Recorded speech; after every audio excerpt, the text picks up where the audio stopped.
بسم الله الرحمن الرحيم. اللهم اشرح لي صدري ويسر لي امري واحلل عقدة من لساني يفقهوا قولي يا رب العالمين. اللهم انفعنا بما علمتنا وعلمنا ما ينفعنا، وان شاء الله السيشن الجميله دي تبقى نافعه ليكم. احنا النهارده هنشرح العملي بتاع سنه ثالثه في الكيمستري الترم الاولاني. مفروض العملي ده برعايه اللون البينك، ده اللون الغلط اللي انت المفروض ما تطلعهوش، وده الفينت بينك اللي انت المفروض تطلعه بكره ان شاء الله. المفروض دايما انا بحب الصراحه ان انا استغل فرصه مراجعه النظري على السريع مع العملي. فهتلاقيني ان انا بشرح لك حرفيا كل حاجه يعتبر من الالف للياء. الفيديو ممكن يكون مش عارفه في الاخر، بس ممكن هيبقى طويل شويه. لو انت عايز تلصم الموضوع فبراحتك يعني. بس يعني ايه، استغل الفرصه عشان تراجع الحاجات مع بعضها يعني، وما تكبسهاش مره واحده كلها قبل الفاينل. فانا هراجع على تايتريشن، هراجع على ريدوكس. هنشوف بالظبط ايه السؤال اللي هو بيساله لك، ايه الخطوات اللي انت هتعملها في العملي علشان تقدر انت تطلع النتائج صح، ازاي تبقى شخص اكيوريت، ازاي تبقى كيمست كده مالي وضعك كده، وشخص شخص مظبوط يعني وانت بتشتغل الاكسبيرمنت. بعد كده شويه اسئله عامه، اللي هي مثلا ليه الكي ام ان او 4 هو بيتحط في البيورات، شويه اسئله كده عامه. وبعد كده هراجع لك انت هتعمل ايه بالظبط من اول ما هتخش المعمل لحد ما هتخرج. في الاول خالص عايزين نراجع على، طبعا انت تقدر تسرعني، هتلاقي في الديسكربشن بتاع الفيديو كل جزء مشروح فيه ايه بالظبط، عشان لو انت مثلا مش عايز تسمع جزء معين، لان زي ما قلت لك يعني ايه مش مستاهله. في الاول خالص انت كان عندك حاجه اسمها اناليتيكال كيمستري، اللي هي الكيمياء التحليليه. الكيمياء التحليليه بتنقسم لقسمين: كواليتيتيف اناليسيز، اللي هي الكيمياء اللي انت بتحدد بيها ايه الحاجه اللي في ايديك دي. على سبيل المثال بتبقى انت عايز تعرف ايه الكاتاين اللي مكون للحاجه اللي في ايديك، وايه الاناين اللي مكون للحاجه اللي في ايديك، ايه البوزيتيف ايون والنيجاتيف ايون. طب خلاص انا عرفت بقى الحاجه اللي في ايديا، عايز اعرف تركيزها. فبنعرف ده عن طريق الفرع الثاني في الاناليتيكال كيمستري اللي هو كوانتيتيف اناليسيس. انت في ستيم ما عندكش كواليتيف، بره في ثانوي عام هم اللي عندهم كواليتيف، عشان بس ما تذاكروهاش. الكوانتيتيف ثلاث انواع اساسيين: فوليومتريك، جرافيمتريك، وانسترومنتال. الفوليومتريك بيبقى الفكره بتاعتها ان انت بتعمل كيميكال رياكشن ما بين حاجتين وبتعتمد على الفوليوم.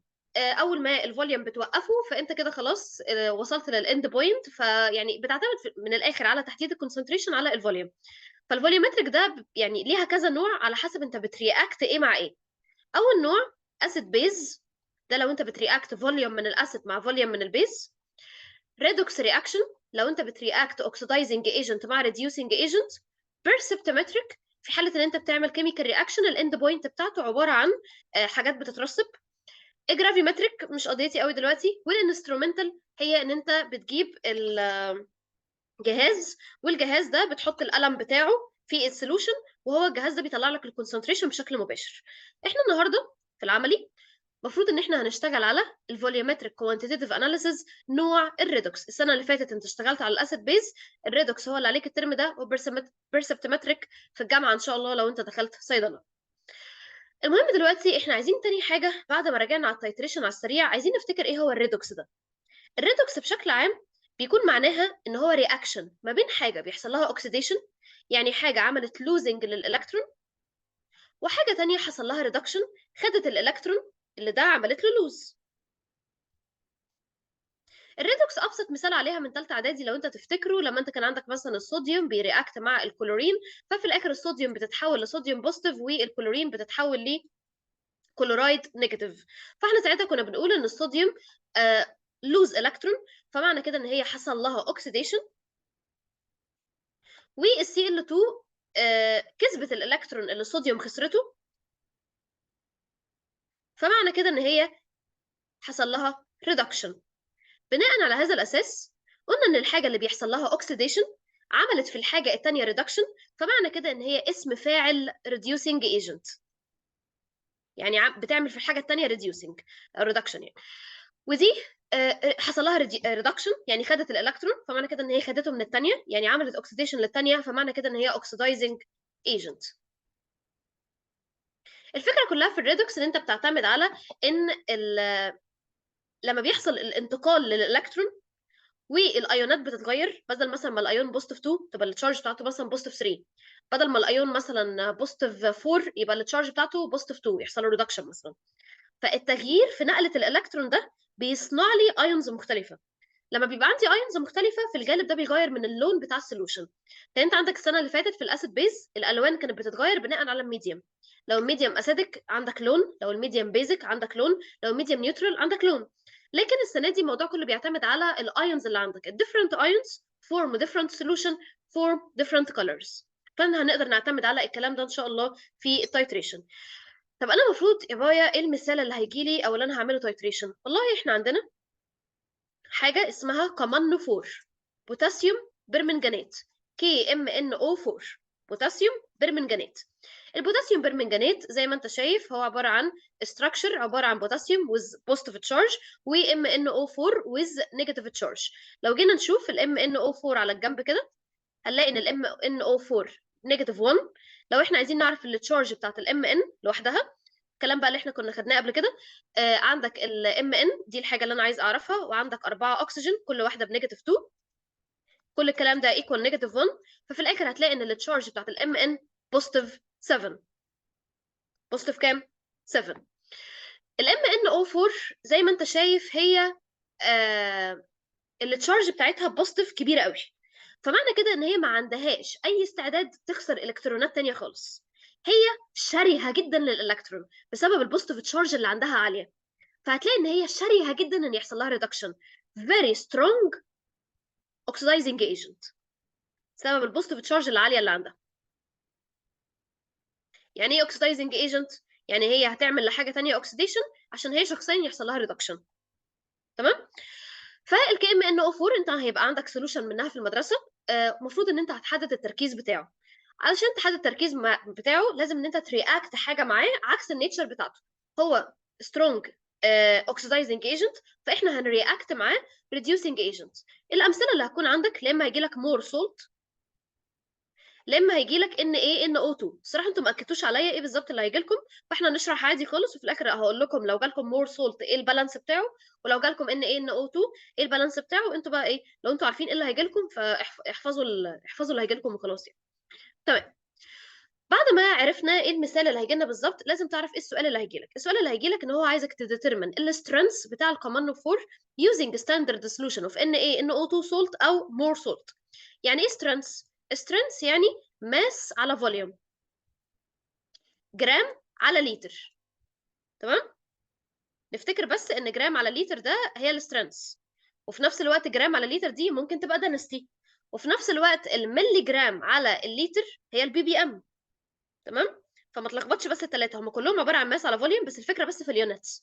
يعني انت ما تجيبليش في الامتحان تكتب لي مثلا ملي جرام على ملي مثلا، هي مش تفرق يعني مثلا ملي جرام على لتر، لا.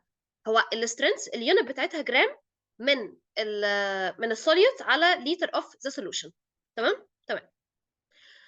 اوكي، ده اللي هيبقى مطلوب منك ان انت تحدد السترينث بتاعه. فاحنا طبعا هنشتغل بالقوانين العاديه بتاعتنا، ان احنا هنبقى بنعمل بالانس، فعندنا ده هيرياكت مع ده، فيبقى عندنا بالانس الكيميكال ايكويشن، وهيبقى عندنا M1V1 على N1 equals M2V2 على N2.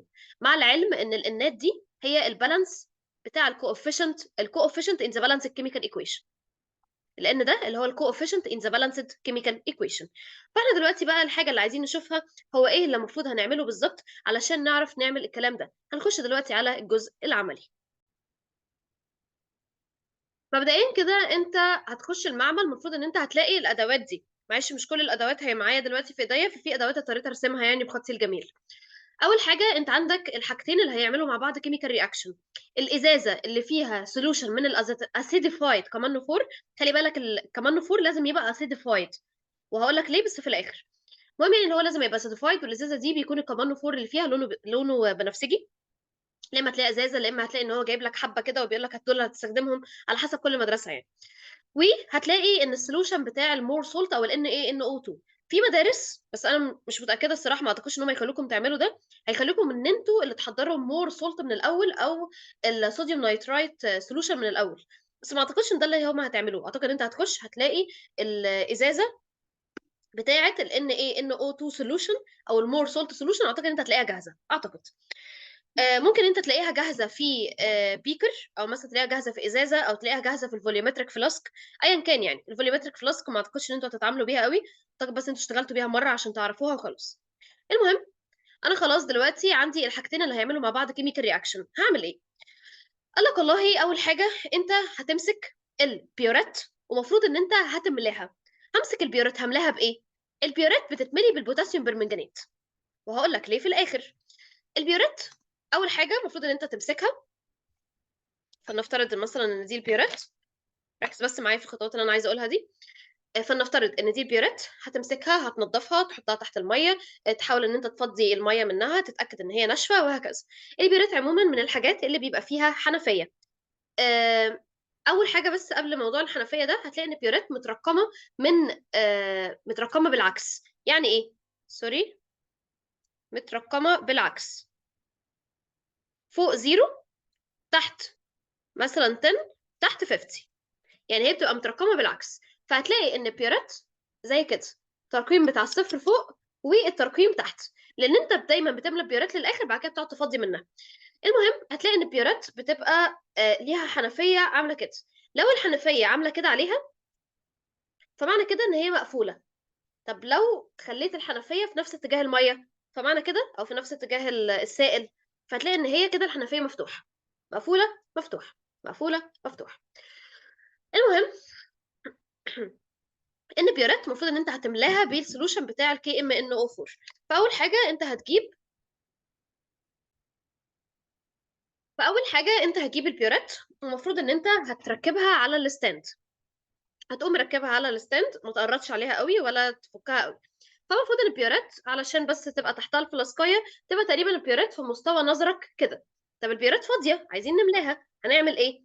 بنخرّج البيورات لبرّه على الترابيزة ونفُكّها كده، نفُك الclips اللي عليها علشان تنزل البيورات في نفس مستوى نظرنا، لحد ما البيورات تبقى في مستوى نظري. يبقى مش فاهم، يعني أنت دلوقتي عندك البيورات فاضية، تمام، مش هتروح تطلع فوق الكرسي علشان تملاها، ما تبقاش تعمل المنظر ده. أُمّال باعمل إيه؟ بانزّل البيورات ليّا، البيورات هي اللي بتنزل ليّا مش أنا اللي باطلع لها. فعشان يعني الكلام ده علشان في الغالب لمّا أنت هتطلع لفوق فالإزاز ممكن يتقطم منّك للنُص، مش بس عشان حناكة، تمام؟ فأنت هتقوم منزّل البيورات لنفس مستوى نظرك، وهتحط الفلاسكاية جواها، سوري هتحط قصدي الفانل جواها. بعد ما تحط الفانل هتبتدي إن أنت تفضّي الsolution بتاع الكمانو 4. اتعوّد من ضمن الأخطاء اللي أنتم بتعملوها إن أنت تفضّيش كلّه مرّة واحدة، لإن أنت لو فضّيت كمية كبيرة مرّة واحدة، خلّي بالك إن دي الradius بتاعها كبير مقارنةً بالبيورات. يعني أنا ممكن أصُب حبّة صغيّرين ويملوا لي 20 مِلّي، فاحذر، تمام؟ صُب حبّة، حبّة، صُب، ولمّا الحبّة دول ينزلوا ابقى كمّل صَب تاني. طيب أنا خلاص كده مليت فوق الزيرو بشوية، يعني يُفضّل إن أنت تملى فوق الزيرو لو أنت أول شخص بيملى يعني. املى فوق الزيرو بشوية، شيل الفانل، ما تطلّعش الفانل بفوق، ورجّع البيارات تاني لنفس المستوى اللي هي كانت فيه، تمام؟ طيب، أنا دلوقتي عايز أضبّط البيارات. البيارات كده مش متضبّطة، ليه؟ لإن لو أنت تفتكر أنت المفروض بقى أنا باشتغل مع ناس شافت الكلام ده عملي. المفروض البيارات لو أنت تفتكر كان بيبقى فيها التَّب بتاعتها، الحتّة دي بتبقى مش مليانة بsolution. فلو أنت اشتغلت من غير ما تعمل satisfying للحتّة دي، هتلاقي إن هي هتخوتك. يعني أنت مثلًا تصُب 5 مِلّي بس هُم ما يبقوش 5 مِلّي، هُم يبقوا 4 بس، لإن في 1 مِلّي وقف في الحتّة دي. فأنت من قبل ما تبتدي الtitration تحاول إن أنت تبقى مالي الحتّة دي. طيب باعمل إيه؟ ضبّطوها لكم قبل كده في المدرسة أعتقد، إن أنت بتحاول تفتح البيرات بالراحة بس مش للآخر يعني، بتفتحها كده بالراحة بحيث إن إيه، إن تتملي لحد الآخر، تمام. وطبعًا أنت بعينيك كده لو شُفت أي فقاقيع هوا، هيبقى باين أوي موضوع فقاقيع الهوا ده بسبب إن الكمانو 4 من الحاجات اللي لونها dark يعني. أنت دلوقتي بتتكلم في solution لونه بنفسجي. فإيه بالراحة مثلًا إيه تعمل tap كده، لو أنت لقيت أي فقاعة هوا بالراحة، مش مستاهلة يعني. ولو لقيت البتاعة اللي تحت دي فيها فقاعة هوا، حاول إن أنت تفضّيها بالراحة أو إن أنت تضبّطها من البيرات. ولو بايظة منّك خالص فبلّغ المُدرِّس بتاعك إن البيرات فيها مشكلة. في أحيانًا بيبقى بعض البيرات فيها مشكلة، فعادي مش دايمًا المشكلة هتبقى منّك أنت، ممكن المشكلة من الأداة اللي أنت بتستخدمها. طيب، عايز بقى إن أنا أضبّط البيارات بتاعتي. يعني البيارات بتاعتي خلاص كده مليانة، أنا المفروض بقى إن أنا هابتدي شُغل. طيب طالما أنا هابتدي شُغل فأنا لازم الأول كده أنا بعد ما ضبّطتها، لازم البيارات زي ما بتاعتي تبقى متضبّطة. فأنا المفروض أعمل الآتي، المفروض إن أنا آجي في الورقة بتاعتي، سواء بقى ورقة خارجية أو ورقة بتاعة الامتحان على طول، وأعمل المنظر ده.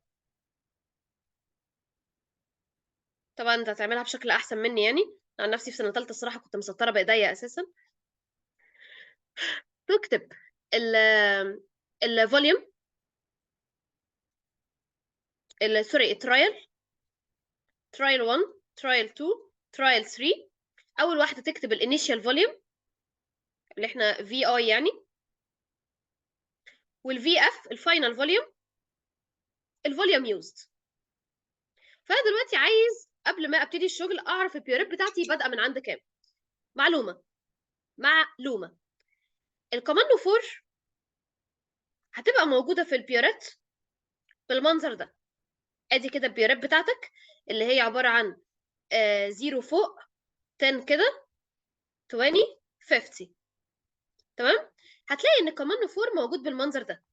الكوماندو 4 من الحاجات الدارك كولرد، يعني المفروض لما بتيجي تقرا القرايه بتاعتها بتقرا من الابر منسكس مش اللور منسكس، يعني بتقرا من الحدود دي مش بتقرا من الحته دي. ده الصح. المفروض ان معظم المدارس تبقى قايله لكم ده. لو في مدرسه قايله لك تقرا من اللور منسكس خلاص امشي على مدرستك، بس هو الصح ان انت بتقرا من الابر منسكس اللي هي من عند الحدود اللي فوق. يعني انت لو عندك البتاع هتلاقيها بالمنظر ده، انت المفروض بتقرا من عند دي. طب لو انت مثلا حاطط ووتر، حاطط اتش سي ال، حاطط ان اي او اتش، الحاجات الشفافه، المفروض ان انت بتقرا من عند اللور منسكس. لكن الكابانو فور عشان لونه غامق فانت بتقرا من عند الابر.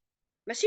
طيب ده كده القرايه. فانت هتيجي تقرا القرايه بتاعتك، يفضل طبعا ان انت تثبت الرقم عندك عند رقم بيبقى سهل عليك ان انت تعرف تقراه وتفهمه. فلنفترض مثلا انيشال فوليوم مثلا عند الزيرو. وانا كده ظبطت خلاص البيورات، حطيت اللي المفروض يتحط في البيورات وظبطت السولوشن وخلاص كده ايه هخليها على الجنب. امسك بقى الجزء الثاني اللي هو الريديوسنج ايجنت اللي هو السولت بتاعي. فهمسك السولوشن، المفروض ان انت بتسحب منه 10 او 15 مللي. برضه المفروض ان هي المدرسه بتبقى قايله لك يعني الكميات اللي هم مقدرينها. فال 10 او 15 مللي دول المفروض ان انت بتسحبهم بالبامب 10 مللي اكيوريت. تمام. وبعد كده بتقوم حاططهم في الفلاسكايه.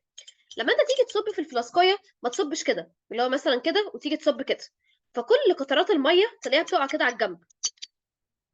ففي حبه كتير تلاقي ان هم كده واقعين على الجنب. يا بايا مش فاهم قصدك. اللي هو مثلا المنظر ده،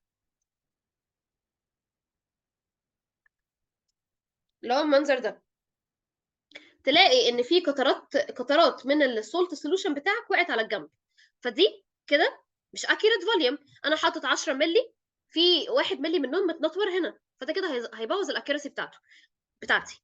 فانا من الاول خالص لما اجي اسحب بعد كده اجي احط، احاول ان انا ادخل البيبت جوه. بعد كده ابتدي ان انا اسيب، يعني اسيب ايديا واسيب الضغط، يعني افك الضغط بحيث ان هو السولوشن ينزل. ولو اتبقى لك حبه صغيرين بتخبط كده بالراحه علشان ايه النقطتين دول ينزلوا. بلس لو انت لا قدر الله مثلا جت نقطتين كده على الجنب وانت ايه يعني كانوا غصب عنك وانت مثلا عايز تجيبهم، فبالراحه بالراحه. لو انت عملتها بسرعه مش هتيجي. المفروض ان انت بالراحه تميل الفلاسكايه بتاعتك لحد ما، مش عارفه انتوا هتبقوا شايفينها ولا لا، لحد ما تاخد النقطه وترجعها تاني بالراحه. طبعا في حاله ايه ان انت ايه نطورت مثلا حبه صغيرين كده على الجناب وعايز ان انت تجيبهم، فبتميل بالراحه عشان تخلي السولوشن يجيبهم، وبعد كده ترجع السولوشن بتاعك تاني بالراحه. تمام. طبعا من الاول الافضل ان انت تكون شغال صح يعني. طيب سحبت 10 او 15 مللي من السولت سولوشن بتاعي وحطيته هنا في الفلاسك، وظبطت البيوريت بتاعتي على قرايه الزيرو، وعايز بقى ابتدي ان انا هشتغل ازاي. فانت مفروض السولوشن اللي انت حاطه ده لا اما هيبقى لونه كولرلس لا اما هيبقى لونه مخضر شويه لو مور سولت. يعني لا اما هيبقى جرين كده خفيف لا اما كولرلس، يعني على حسب السولت اللي انت شغال بيه وعلى حسب الجوده وعلى حسب الكواليتي على حسب حاجات كتير. خلينا نفترض ان هو كولرلس. تمام. كولرلس. والكمان فور اللي انت حاططها لون فايولت، فانت هتبتدي ان انت تنقط نقط من الفايولت ده على الكولرلس. يعني ادي كده الفايولت بينقط على الكولرلس. ايه اللي بيحصل؟ كل نقطه انت بتحطها بتعمل كيميكال رياكشن، فبيفضل اللي غالب في السولوشن هو السولت، فبيرجع السولوشن تاني لونه كولرلس. تفضل تنقط وتوقف تعمل شيك، تنقط توقف تعمل شيك، تنقط توقف تعمل شيك، وهكذا. المفروض ان انت تبقى عارف الافريج، يعني انت المفروض بتبقى عارف الافريج بتاع الاند بوينت كام، 5 مللي، 7 مللي، 9 مللي.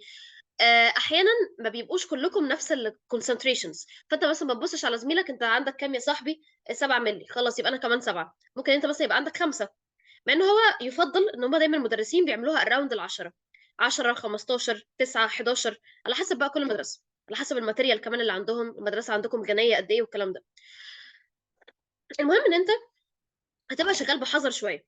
في الغالب هتنزل اول 4 مللي عادي، يعني مفيش حد هيعمل لك في المدرسه اند بوينت 4 مللي يعني. في الاول هتنزل اول 4 مللي بسرعه عادي في الغالب، الا لو انت عارف ان مدرستك غداره. بعد كده بقى هتبتدي ان انت تبطأ شويه، تبتدي ان انت ايه تنزل بالراحه. طب انا هبتدي بقى امتى ان انا احس ان انا خلاص قربت على الاند بوينت؟ لما تيجي تنزل بوينت تلاقي ان هي سابت لون بينك، بس رجتها بس يا دوبك ثانيه لقيت اللون بينك اختفى، بس انت حسيت ان اللون بينك فضل ثابت شويه. فمعنى كده ان الكمان نفور كانت خلاص قربت تجلب هي على السولوشن، وقعدت فتره كمان نفور النقطه البينك دي قعدت فتره عماله بتدور على سولت رياكت معاه. فانا معنى كده ان كميه السولت اللي متبقيه تقريبا خلاص. فانت بقى لو كنت مثلا بتنقط 3 4 نقط وتوقف، 3 4 نقط وتوقف، لا، تيجي بقى ان انت ايه تنقط نقطه نقطه، انت خلاص انت تكه كده على الاند بوينت. فتقوم بالراحه نقطه، توقف لحد ما هتلاقي first resistant faint. resistant باظت مني ككلمه. faint pink color. هتلاقي لون بينك خفيف قوي شبه ده كده. هوريه لكم دلوقتي في الحقيقه بيبقى شكله عامل ازاي. شبه بتاع الفينول فيسالين شويه يعني، اللي هو الدرجه دي، ممكن اغمق منها سيكا بس هي دي، يعني هي تقريبا اللون ده. فيرست بريزيستنت بينك فينت بينك كلر، لون بينك خفيف مش لون تقيل. اللون التقيل ده يبقى انت كده غلط، يبقى انت كده زودت كميه قوي كي ام من او 4. لون بينك خفيف وثابت، تلاقي ان انت بتقلب بس لون البينك ده ما بيروحش. طيب، يبقى معنى كده ان انا وصلت للاند بوينت. طيب، فلنفترض مثلا ان انا كنت بادئ من عند الزيرو. خلي بالك لازم تعرف انت بادئ منين وبتنهي فين، اوعى تنسى حاجه زي كده. انت مثلا كنت بادئ عند الزيرو، بعد ما خلصت الاكسبيرمنت لقيت مثلا ان انت واقف عند التسعه. احنا عارفين التدريج بالعكس، فمعنى كده ان انت استخدمت كام؟ استخدمت 9 مللي. طيب، اول ترايل دي بتبقى يعتبر بالنسبه لك انديكيتور للباقيين. يعني ايه؟ يعني انت المفروض حق ربنا ان انت تشتغل 3 ترايل وبتاخد الافريج بتاعهم، بس احيانا ما بيبقاش في الوقت ان انت تشتغل 3 ترايل. احيانا المدرسه تقول لك فابريك، اشتغل ترايل وفابريك الباقيين. نصيحتي ليك بلاش تشتغل ترايل واحده بس، اشتغل 2. اشتغل 2. مستحيل الاثنين يطلعوا غلط، مستحيل ان انت تشتغل اكسبيرمنت مرتين وتطلع غلط، الا بقى لو انت نحس قوي يعني. فيفضل في بعض المدارس مثلا هتستعجلك ولا بسرعه ومش عارفه ايه، لا انت اشتغل 2 اكسبيرمنت، وممكن تفبرك الثالثه، مش لازم تشتغل الثالثه لو ايه الوقت ضيق يعني. فانا مثلا هشتغل الثالثه، فانا هبتدي، لو انا مثلا هبتدي من حيث انتهى الاخرون، فانا كده الانيشال فوليوم اللي انا هبتدي منه 9 مللي. تمام. طيب، وهشتغل بنفس الخطوات تاني. طبعا بعد ما هصب السولوشن هدلقه اللي هو السولت سولوشن بتاعي، وهغسل الفلاسكايه كده على الجنب. ويفضل جدا ان انت تنشف الفلاسكايه بمنديل مثلا، علشان ما ينفعش ان هي تكون مبلوله. وبعد كده هتحط فيها تاني 10 او 15 مللي بتوع السولت سولوشن بتاعك. وبعد كده تبتدي ان انت تنقط توقف تنقط توقف. بس انت المره دي انت عارف ان انت اراوند 9 مللي، فانت مثلا هتصب 8 مللي بسرعه، وبعد كده في اخر مللي بقى هو اللي ايه تدلع بالراحه بالراحه بالراحه، اللي انت عارف ان انت خلاص ايه الاند بوينت مش هتبقى مثلا عند 3 او 4 مللي، الاند بوينت عند 9 اراوند 9. فلنفترض ان انت شخص اكيوريت جدا، والفاينل فوليوم اللي انت وقفت عنده 18.3. معنى كده ان انت استخدمت قد ايه؟ بتطرح الرقمين من بعض، 18.3 minus 9، فمعنى كده ان انت استخدمت 9.3 مللي. طيب انا دلوقتي عايز افبرك الاكسبيرمنت الثالثه، وانا عارف ان انا كده تقريبا ايه around 9، يعني around 9. فانا عايزه افبرك الاكسبيرمنت الثالثه، ان انا اقول فيها ان انا مثلا استخدمت 9.2 مللي. ما تقولش ان انت استخدمت 9.15، اساسا البيورات ما فيهاش قرايات من 100، هي اخرها قرايات عشريه، فما تستهبلش. 9.2 مللي. ف فنفترض ان انت بدات من حيث انتهى الاخرون، وبادئ من عند 18.3. افبرك ازاي؟ هجمع الرقمين على بعض. 9.2 بلس 18.3 هتديني 27.5. ده كده الفوليوم الفاينل.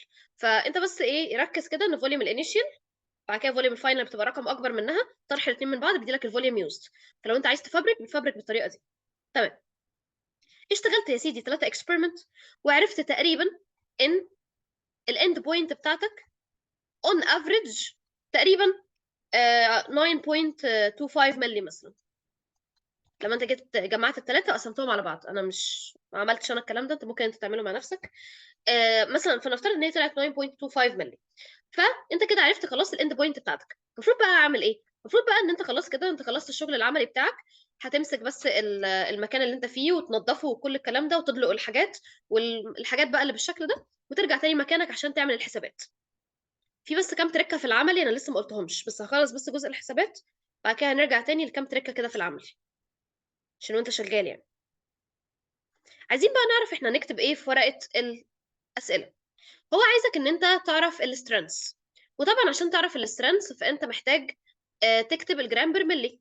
طبعا هيبقى كاتب لك ايه البروسيجرز اللي انت عملتها، ايه انا مش سايبه صفحه فاضي. طبعا هيقول لك ايه البروسيجرز اللي انت عملتها وكل الكلام ده، بس انت في ورقه الاجابه بتاعتك انت محتاج تكتب الاتي. اول حاجه انت محتاج تكتب الكيميكال رياكشن. طبعا يعني انت محتاج تكتب التولز، محتاج تكتب الميثودز، محتاج تكتب البروسيجر، محتاج تكتب الحاجات اللي هي ايه، الهري دي، اللي انا استخدمت البيورات ومش عارفه ايه ولحد ما وصلت للاند بوينت. يعني ايه احفظ لك اي كلمتين هري في النقطه دي. نيجي بقى الجزء المهم، ان انت تكتب المفروض الكيميكال رياكشن، تكتب اللو بتاعك اللي هو M1 V1 على N1 equals M2 V2 على N2. وان انت تبقى مخلي بالك ان انت كاتب اليونتس. طبعا لو هو سألك اي سؤال مقالي تاني طبعا تعرف تجاوب. طيب، فنفترض دلوقتي ان احنا هنشتغل كيميكال رياكشن بتاعنا. ثانيه بس عشان اتاكد ان انا ما فوتش اي حاجه. نعرف الخطوات، بحط ازاي مين فوق ما لا عشان اطول ازاي، بحسب الفوليوم ازاي، ممكن افبرك، تعريفات، مين الانديكيتور، اوكي ماشي. هنخش دلوقتي على الجزء بتاع الايكويشن. ثانيه بس افتح لكم صفحه فاضيه وكمل. طيب، احنا ناس منظمه، فلما بنيجي نكتب الكيميكال رياكشن بنكتب الاكسيديشن هاف، ريدكشن هاف، الاوفرول ايكويشن والنت ايكويشن. فتعالوا كده اول حاجه الاكسيديشن هاف. طبعا انت عندك انا هعملها لكم مره المور سولت ومره ال NaNO2 او اللي هي صوديوم نايترايت سولوشن. فانت شوف اللي عندك في المدرسه وطابق عليه يعني. طبعا المور سولت هو اساسا دبل سولت، عباره عن سولت طويل جدا NH4 و FeSO4. FeSO4 فانت كده كده عندك السولت طويل، كل اللي بيحصل فيه تغيير هو بس الاف اي. انت مش عليك الحفظ الاستراكشر بتاع مور سولت، انت بس عليك تعرف الحته بتاعت الاف اي وخلاص، عشان بس ايه ما تصدعش نافوخك يعني. في الحالتين الريدكشن اللي هيحصل ان الام ان او 4 نيجاتيف هتتحول لام ان بوزيتيف 2. طيب احنا هنعمل بالانس ازاي؟ تعالى نفتكر كده البالانس. كنا احنا قلنا ان البالانس اول حاجه بنعمل بالانس ليه، لو انتوا مش فاكرين يعني خطوات. كنا احنا في البالانس اول حاجه بنعمل بالانس للايونز او الاليمنتس يعني. بعد كده كنا بنبالانس الاكسجين with هيدروجين او سوري with ووتر. الهيدروجينز اللي زادت بسبب ان احنا زودنا ميه فبنقوم نزود هيدروجينز. وبعد كده اخر حاجه خالص بنبالانس the more positive side with electrons. فيلا بينا. اول حاجه انت عندك هنا واحده اف اي والناحيه الثانيه كمان واحده اف اي، فما فيش زياده يعني. انت عندك هنا مين فيهم المور بوزيتيف الناحيه دي، فالناحيه دي هتزود عليها الكترون اللي هو الفرق، دي بوزيتيف 3 ودي بوزيتيف 2، فهتزود الكترون على المور بوزيتيف سايد بفرق ما بينهم، فهتزود هنا بلس الكترون. هنيجي هنا بقى في الام ان او 4 نيجاتيف، عندك ام ان هنا وام ان هنا، اربع اكسجينات هنا ما فيش، فهنقوم مزودين هنا 4 H2O. طبعا انت بتعمل الكلام ده بنفس المنظر كده في الامتحان. الأربعة H2O ما ظبطوش، فهنقوم مزودين الناحية التانية 8 هيدروجينات أو 8 H بوزيتيف. تمام. بعد كده انا خلاص ظبطت كل الاليمنتس، متبقي لي بس تظبيط الالكترون. فاحنا كان عندنا طريقتين في الموضوع ده، لا اما ان انت بتشوف التشارج بشكل مفصل، يعني بتشوف التغيير على اللي حصل على الام ان، لا اما ان انت بتشوف التوتال تشارج في الناحيه دي. يعني علشان برضو اكون اوضح اكتر، انت عندك هنا الام ان او 4 نيجاتيف و8 اتش بوزيتيف. يعني تعالى كده لو احنا نحطهم جنب بعض، فالتوتال تشارج اللي في الناحيه دي بوزيتيف 7، والتوتال تشارج اللي في الناحيه الثانيه 1 بوزيتيف 2، 1 ام ان بوزيتيف 2 و4 اتش 2 او التشارج بتاعتهم بزيرو، فالتوتال تشارج اللي في الناحيه دي بوزيتيف 2. فاذا الفرق 5 الكترونز، هنقاد ال 5 الكترونز دي تو ذا مور بوزيتيف سايد. طبعا المفروض الالكترونز يمين تبقى قد الالكترونز شمال، فنقوم ضاربين الناحيه دي في كده في 5، فيبقى عندنا 5 اف اي بوزيتيف 2 هتديني 5 اف اي بوزيتيف 3. طبعا انا اساسا شايله الحاجات اللي ملهاش لازمه. لو انا عايز اكتب النت ايكويشن الاول، فهيبقى عندي 5 اف اي بوزيتيف 2 بلس الناحيه الثانيه 8 اتش بوزيتيف بلس واحده ام ان او 4 نيجاتيف بلس 5 الكترونز. النت ايكويشن بقى هتكنسل حته ال 5 الكترونز دي، يعني 5 الكترونز مش هتتكتب، هتديني 5 اف اي بوزيتيف 3 بلس 4 اتش 2 او بلس ام ان بوزيتيف 2. طبعا بلس 5 الكترونز هنا، وهنا برضو بلس 5 الكترونز، فهيكنسلوا بعض. فدي كده النت ايكويشن. لو احنا بقى عايزين نكتب الاوفرول ايكويشن، ففي الاساس الاف اي دي عباره عن اف اي اس او 4، بس دي مش مهم تكتبها، يعني انت مش مهم تكتب دي، بس برضه عشان اللي حابب منكم يعني. الاف اي بوزيتيف 2 هي بوزيتيف 2، يعني عامله بوند مع حاجه ثانيه، بتبقى عامله بوند مع ايه؟ مع الاس او 4. فهي اساسا عباره عن 5 اف اي اس او 4 بلس الاتشات دي جايه منين؟ جايه من الاتش 2 اس او 4. الاتش 2 اس او 4 4 اتش 2 اس او 4. تمام. هتديني ايه؟ هتديني اف اي بوزيتيف 3، برضه هتبقى عامله بوند مع الاس او 4. في المنظر ده بقى هيبقى 5 اف اي 2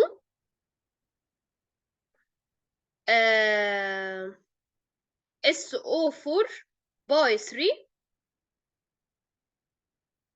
كده مظبوطة صح؟ هنعدل بلس 4 اتش 2 او بلس الام ان دي اساسا عبارة عن كي ام ان او 4، وانا نسيت اكتب الام ان الناحية التانية، سوري. هي الام ان دي عبارة كده عن تقريبا الام ان بتعمل بوند مع الاس او 4. ثانية واحدة، دي كده بوتاسيوم كي ام ان او 4 اعتقد. بس ثانية عشان اعتقد ان الاف اي هتخرج عاملة بوند مع البوتاسيوم. بصوا هي طويلة قوي، مش عارفة هتحبوا ان انتوا تكتبوها ولا لا، بس انا الصراحة يعني مش شايفة قوي ان هي ليها لازمة يعني. هي طبعا يعني لما احنا هنحط الاوفرول ايكويشن هنلاقي ان في غلط في عدد الاف اي، فهتحتاج ان انت تعمل لها بالانس تاني. فانا هكتب لكم البالانس النهائي عشان بس ما نعطلش خطا ايدينا في حاجات كده كده مش جاية يعني. فكل الحاجات يعني هتتضرب في 2، هيحصل لخبطة. وطبعا ده الاستراكشر بتاع مور سولت اف اي اس او 4 ان اتش 4 باي 2 دوت اس او 4 دوت 6 اتش 2 او. الاستراكشر مش حفظ، انت بس اللي عليك تعرفه التغيير اللي بيحصل في الاف اي، ان هي كانت اف اي بوزيتيف 2 بقت اف اي بوزيتيف 3. دي كده الاوفرول ايكويشن، في حاله ان انت مثلا عندك فضول وحابب ان انت تعرفها.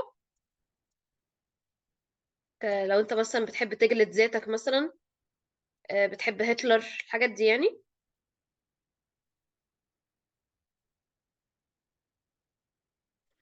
بلس 68 H2O. الصراحة يعني يوزلس قوي، بس يعني هي دي تبقى عارفها. دي كده الاوفرول ايكويشن. فانت يفضل ان انت تستخدم النت ايكويشن على طول، اللي هي الايكويشن بالايونات، ان انت عندك هنا اف اي بوزيتيف 2 وام ان او 4 والكلام ده كله. طيب عايزين بس كده نعلق على بوينت مهمة. هو الميديم هنا اسيدك ولا بيزك؟ الميديم اسيدك. ليه اسيدك؟ قال لك والله لان في مشكله في الكي ام ان او 4، ان هي very very very very strong oxidizing agent. الاسيد من الحاجات اللي بتخفف شويه من الموضوع ده، او من بمعنى اصح الاسيدك ميديم بيساعد ان هي اساسا تعرف تعمل رياكشن. من غير الاسيدك ميديم الكمان 4 مش بتعرف تعمل رياكشن. طيب يبقى اذا الكمان 4 عشان تقدر تعمل الريدوكس رياكشن هي محتاجه تبقى موجوده في اسيدك ميديم. اي اسيدك ميديم؟ اي حاجه كده معديه تعملها اسيدك ميديوم، قال لك لا، اسيدك ميديوم with H2SO4. لازم اللي يعمل الاسيدك ميديوم هو ال H2SO4. طب اشمعنى؟ قال لك والله ال H2SO4 مش هيتاثر بالكمانو4. احنا اتفقنا ان الكمانو4 ماله سترونج اوكسيدايزنج ايجنت. ال H2SO4 مش هيحصل له اوكسيديشن بسببه. لو انا مثلا جيت حطيت KMNO4 وحاولت ان انا اعمل اسيدك ميديوم بال HCl، فانت هتلاقي ان KMNO4 هتعمل اوكسيديشن لل HCl، هتحول ال Cl دي ل Cl2، تعملها اوكسيديشن، هتسحب منها الكتروناتها. فانت لازم يكون عندك اسيد قوي شويه، اسيد ستيبل شويه. فال H2SO4 بيبقى مور ستيبل اسيد، مش بيتاثر بالاوكسيدايزنج بروبرتي بتاعت الكمانو 4، وفي نفس الوقت بيحقق لي وجود الاسيدك ميديوم اللي بيخلي البوتاسيوم برمنجانيت بتعرف تعمل كيميكال رياكشن. تمام. ده كده في حاله ان انت جالك الاكسيديشن هاف والريدكشن هاف. طيب، تاني احتمال بعض المدارس قالوا ان هم هيجوا لهم الصوديوم نيترايت سولت. فالصوديوم نيترايت او ال NO2 نيجاتيف هتتحول ل NO3 نيجاتيف. فاحنا عايزين نعرف برضو البالانس هيبقى عامل ازاي والكلام ده كله. فال NO2 نيجاتيف تتحول ل NO3. لما احنا هنيجي نحاول نعرف هنلاقي كده ان انت عندك هنا واحده نيتروجين هنا، واحده نيتروجين هنا، 2 اكسجين هنا، 3 اكسجين هنا، هنقوم مزودين هنا واحده H2O. طبعا كده الهيدروجينات باظت، فهنزود الناحيه الثانيه 2 اتش بوزيتيف. لما نيجي نشوف البوزيتيف التوتال تشارج في الناحيه دي 2 بوزيتيف وواحده نيجاتيف، فكده التوتال تشارج هنا بوزيتيف 1، هنا واحده نيجاتيف والاتش 2 او نيوترال، فهنا توتال نيجاتيف 1. الفرق 2 الكترون مش واحد، 1 0 نيجاتيف 1، فرق 2 الكترون. هنعمل لهم اديشن على المور بوزيتيف سايد. هنيجي للناحيه الثانيه الام ان او 4، احنا لسه بقى عاملينها، عارفين ان هي هنا تبقى كده عندك 4 اتش 2 او، وهنا 8 اتش بوزيتيف، وهنا هيبقى عندك 5 الكترونز. دي 5 الكترونز ودي 2 الكترون، فاحنا محتاجين ان احنا نعمل بالانس. فهنضرب، مفيش اي رقم متشابه ما بينهم، فهنضرب دي في 2 وهنضرب دي في 5. ففي الاخر النت ايونيك ايكويشن هتطلع لي كالاتي. عندنا كده 5H2O plus 5NO2 نيجاتيف، ومن الناحية التانية عندنا 16H بوزيتيف زائد 10 الكترونز، هكنسل الحاجات دي، بلس 2 MnO4 نيجاتيف، هتديني 2 Mn بوزيتيف 2 بلس 8H2O بلس 5NO3 نيجاتيف بلس 10H بوزيتيف بلس 10 الكترون. هنكنسل الحاجات اللي ملهاش لازمه او اللي هي متكرره يعني في ناحيتين، ف 10 الكترونز هنا و10 الكترونز هنا. عندك هنا 16 هيدروجين وهنا 10 هيدروجين، فهنكنسل ال 10 دي من هنا وهيتبقى هنا 6 بس. عندنا ايه تاني؟ عندنا الميه، هنا 8 ميه وهنا 5 ميه، فهنمسح دي، وبعد ما نطرحهم هيبقى هنا بدل 8 ميه هيبقى 3 ميه. فكده ده النت ايونيك ايكويشن. لو انت عايز تكتب الاوفرول، فهترياكت ال NO2 وال NO3 هترياكت مع الصوديوم، يعني بدل 5NO2 نيجاتيف هتخليها 5NaNO2، وهكذا بقى. بدل 5NO3 هتبقى 5NaNO3. يعني ده في حالة ان انت برضو ايه حابب ان انت تكتبها. اوكي، ده كده الاكسيديشن هاف والريدكشن هاف والنت ايونيك ايكويشن. طبعا انت بقى ايه، عشان انت روش كده وشطور، هتقوم مزود الاتي، تكتب ال 5NO2 تعمل عليها كده سهم لل NO3 وتقول حصل لها اوكسيديشن ما بين قوسين، هي كده reducing agent، وتعمل كده قوس oxidizing agent حصل له reduction، وتعمل كده اللي هو الاسيدك ميديوم with H2SO4 ما بين قوسين ال H2SO4، لان ده الوحيده اللي ينفع تعمل اسيدك ميديوم للكمانو 4، عشان تبقى انت ايه قفلت اللعبه يعني كده زي ما بيقول. اوكي، فاضل ايه كده انا لسه ما شرحتهوش. تمام. بعد ما عملنا الكيميكال ايكويشن، كان الهدف منها ان احنا نعرف ندخل الحسابات بتاعتنا. يعني انا سواء جالي ده او جالي ده، فانا المفروض دلوقتي ان انا بحسب السترينث.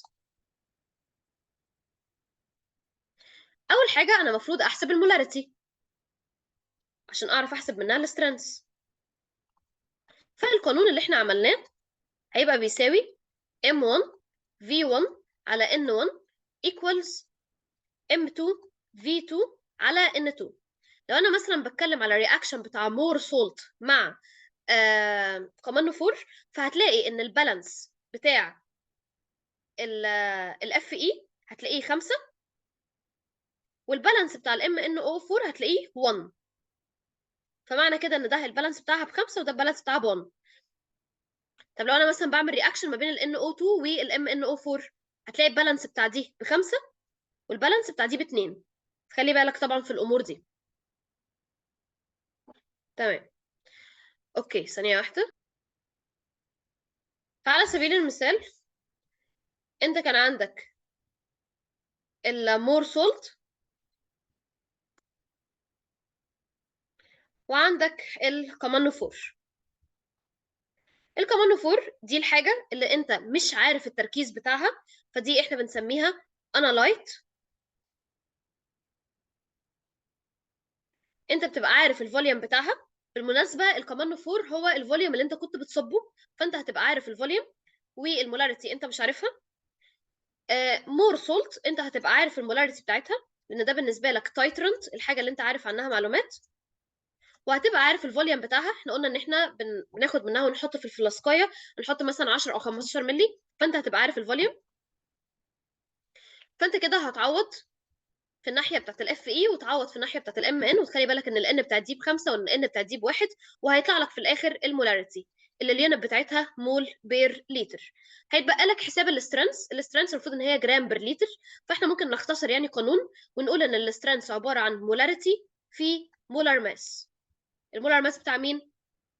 بتاع ها الام ان او الكمان 4 بقى على بعضها. فانت المولاريتي في المولار ماس، وهتقوم ضرب الاثنين في بعض علشان في الاخر تطلع السترينث باليونت بتاعتك اللي هي جرام بير لتر.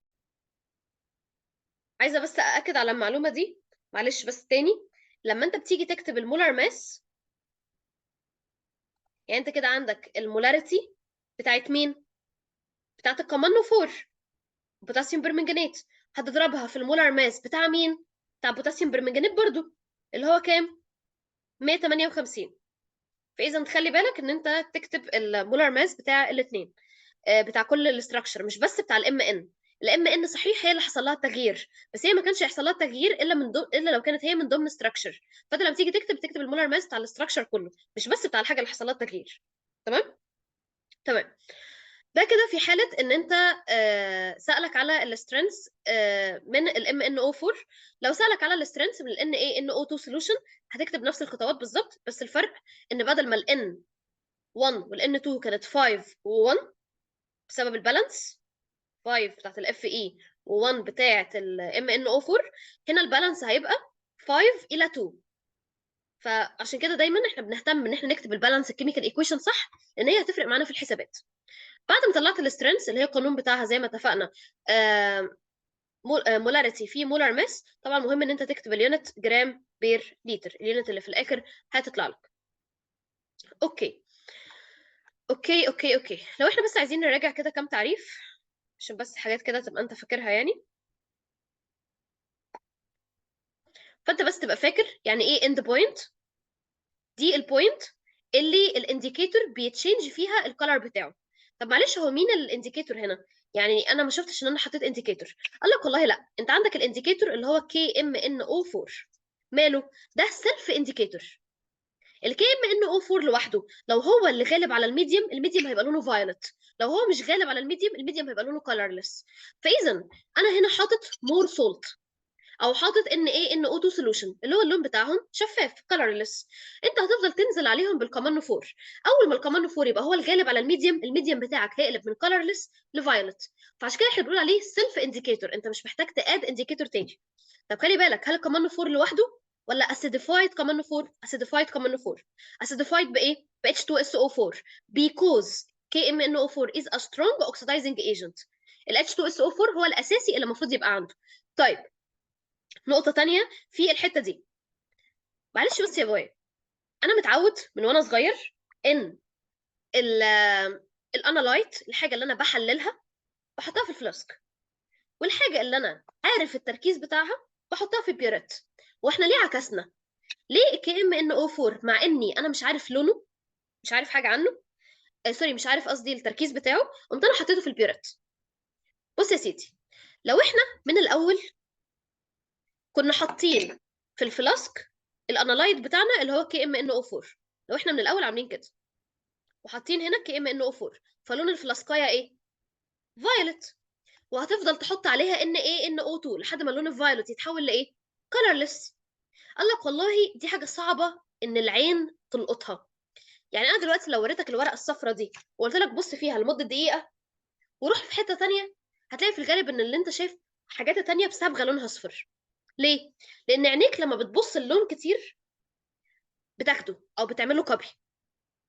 فالاسهل على عينيك ان لو مثلا الميديم كولرلس ان عينيك تلقط ان هو بقى لونه بينك، اسهل من ان الميديم يبقى من الاول لونه بينك وبقول لك يا سيدي القط لي اختفاء اللون. حته اختفاء اللون دي عينيك مش هتلقطها كويس، لكن ظهور لون عينيك تلقطها. فاذا من الاول قلت لك اللون الفايلت بتاعه تقيل قوي، فانا هخليه في البيرات، واول ما الاند بوينت نوصل لها هتلاقي ان الميديم بتاعك قلب فايلت من كارلس لفايلت، ودي حاجه تبقى اسهل للعين. طيب يعني ايه ستاندرد سولوشن؟ ستاندرد سولوشن يعني سولوشن انا عارف الكونسنتريشن بتاعه بشكل اكيوريت، وطبعا ليه حسابات تانية بس ده الاساسي يعني. يعني ايه تايترنت؟ التايترنت هي السولوشن اللي انا عارف الكونسنتريشن بتاعه. طب يعني ايه انالايت؟ هي substance with unknown concentration. طب يعني ايه indicator؟ ده substance اللي بتديني visible sign، لما بيتغير لونها بعرف ان انا وصلت للاند بوينت. طيب ده اللي احنا لسه قايلينه. اشمعنى الكمان فور هو اللي في البيورات؟ ايه الاكسترا كويشن اللي هو ممكن يساله لك؟ ممكن يسالك ليه الكمان فور هو اللي في البيورات. ممكن يسالك الكمان فور اشمعنى اسيديفايد بال H2SO4، اشمعنى مش اسيديفايد ب HCl. ممكن يسالك ايه تاني؟ احنا اتفقنا طبعا على السترينث والكونسنتريشن، يعني في الغالب كده مفيش حاجه تانية ممكن ان هو يسالك عليها. تمام، اوكي. طبعا مفيش حاجات كتير قوي تعملها يعني. من اول ما هتخش المعمل المفروض ان انت تبقى مجهز معاك ايه؟ تبقى مجهز معاك قلم، ورق، منديل ابيض، الجلوفز، الابرون او المريله، الكالكوليتر بتاعتك، ويا ريت طبعا لو معاك ورقه زياده وقلم رصاص بحيث ان انت مثلا لو غلطت في حسابات الفوليومز تبقى انت ايه، عندك فرصه ان انت تصحح. حاول يبقى معاك كل ادواتك يعني. اول ما هتخش المعمل هتعمل ايه؟ اول ما تخش المعمل هتعرف الستيشن بتاعتك وهتكتب الرقم بتاع الستيشن في الورقه بتاعتك. هتجيب الورقه بتاعتك وتسطرها، او لو انت مش مسطرها فانت تعمل حسابك ان انت تكتب في ظهر الورقه الفوليومز بشكل عشوائي او شكل كروكي علشان تلحق ان انت لما تيجي تقعد تلحق تكتب. انت بيبقى قدامك وقت صغير تشتغل فيه العملي. تاخد نفس من غير ما تتوتر، انت محتاج تعمل واحد اتنين تلاته، الموضوع مش صعب. هتقف قدام البتاع، حاول ما ترجيش كتير مع المدرس بتاعك، تلبس السيفتي تولز بتاعتك ويا ريت تلبسهم من قبل ما تشتغل، تلبس الاي جوجلز، الجلوفز، كل الادوات دي. تربط شعرك، بلاش تلبس كروكس، بلاش تبقى مستفز في اليوم ده بالنسبه للمدرس، اليوم ده بيبقى ضغط على المدرسين. هتخش على البيورات او هتخش على الستيشن، يا اما هتلاقي كل الحاجات مليانه وانت بس يا دوبك هتنقط، يا اما هتلاقي ان انت اللي محتاج تملى الحاجات. لو محتاج ان انت اللي تملى الحاجات فاملى الاول البيورات ويظبطها، عشان دي نسبيا بتبقى الخطوه الاطول شويه. او يمكن انت بتحب تعمل العكس، براحتك. املى البيورات زي ما اتفقنا ان انت لو البيورات بتاعتك مش نظيفه هتغسلها الاول، بعد كده هبتدي ان انت تنزلها، تحط الفلاسك، تملاها، تظبط من التاب ان التاب تبقى مليانه، وتاخد الانيشال فوليوم اللي هيبقى مكتوب. وبعد كده تمسك الفلاسكايه تحط فيها 10 ل 15 مللي من السولوشن وتتاكد ان انت حطيتهم مظبوط. تحط منديل ابيض تحت الفلاسكايه بتاعتك من قبل ما تشتغل عشان اول ما اللون البينك يظهر تعرف ان انت تشوفه.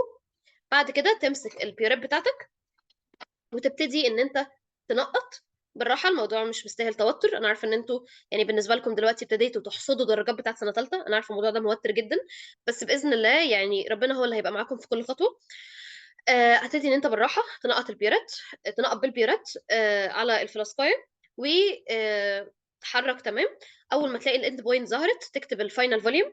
ملهاش لازم ان انت تغش، يا ريت بجد يعني بلاش اي غش، مش مستاهله، وحتى لو مستاهله فبلاش تغش. خلاص كده الpink color ظهر، هتقوم أنت كاتب الfinal volume. بنقرأ من عند الupper meniscus مش الlower meniscus. لو مدرستك عندها رأي تاني امشي مع رأي مدرستك، أنا باقول لك الرأي الصح، وكل مدرسة ممكن بتحب تمشي على رأي أيًا كان بقى مصداقيته. المفروض أنت بتقرأ من عند الupper meniscus لأن ده حاجة جامعة. طيب خلاص أنا كده قرأت. هاصُب البتاع ده وهاملاه تاني ب10 أو 15 مِلِّي على حسب، وهتبتدي إن أنت ت بسم الله الرحمن الرحيم. تعيد تاني procedure final volume وinitial volume وهكذا. هيطلع لك 3 volumes، تاخد الaverage بتاعهم، خلاص أنت كده خلّصت الشغل العملي، تنضّف الstation بتاعتك وترجّعها زي ما كانت، ولو أحسن كمان يبقى أحسن. وبعد كده هتروح من هدوء أو بهدوء، هتروح تشتغل على الdesk عشان تكتب. ما ترغيش كتير، ما تبقاش مُلفِت للنظر بزيادة علشان المدرس ما يفتكركش ويطلّعك برّه. هتقعد بالراحة. تبتدي إن أنت تكتب. هابتدي إن أنا أكتب إزاي، الprocedures آخر حاجة بتتكتب، الtools آخر حاجة بتتكتب. بنبتدي الكتابة بالbalance بتاع chemical equation. هتشوف أنت كنت بتreact بإيه، لو more فالموضوع كان Fe تحوّل لFe +3، ولو nitrite فهي اتحوّلت لnitrate. هتبتدي إن أنت تكتب الbalance، تقسم الصفحة بتاعتك oxidation half reduction half. الnet ionic equation، مين حصل له oxidation مين حصل له reduction. بعد كده تبتدي ان انت تكتب M1V1 على N1 equals M2V2 على N2. النات هي البالانس في الكيميكال equation. السترينث بتساوي المولار ماس في المولاريتي. خلي بالك ان المولار ماس بيبقى بتاع الكومباوند كله مش بس الحته اللي قدامك. يعني لو كمان 4 فانت بتاعت الكمان 4 كلها، مش بتاعت الام ان بس ولا بتاعت الام ان او 4 بس، بتاعت الكمان 4 على بعضها. بعد كده هيطلع لك لازم تكتب يونت جرام بر لتر.